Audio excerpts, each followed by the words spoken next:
नमस्कार मंडळी. तर आज मला चिकन बिर्याणीची ऑर्डर आहे आणि आज चुलीवर बनवते. पाणी छान गरम झाल्यानंतर त्यामध्ये पुदिना, खडे मसाले आणि कोथिंबीर सर्व काही मीठ वगैरे घालून भात शिजवण्यासाठी ठेवून दिला.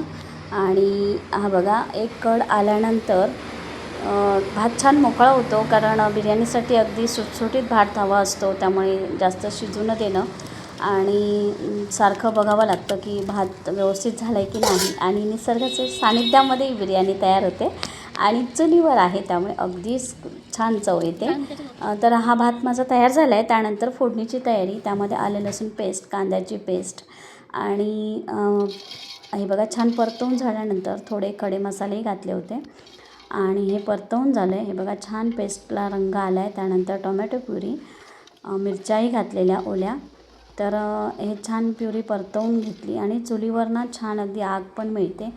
तर चिकन मॅरिनेट करण्यासाठी ठेवलं होतं, तेही त्यामध्ये आता घालून छान सुंदर अगदी एक कड येण्यासाठी झाकण लावून ठेवून दिलं. रंगही खूप छान दिसतो आहे, बघू शकता. आणि यामध्ये मी खास एक पानांचा वापर केला होता, ऑल स्पायसेस पानं. तर 2 पानं ती वापरली होती. त्याची एक छान सुगंध आला होता बिर्याणीला. तर हे बघा, आता हा बिर्याणीचा थर लावायला घेते. मला काय वेगळे थर लावायचे नव्हते. आणि वरतून कांदा.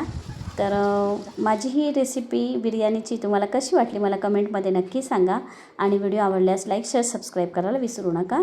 आता हे मला कंटेनर भरून द्यायची होती, त्यामुळे ही बघा माझी वेळेत ऑर्डर पूर्ण झाली. धन्यवाद.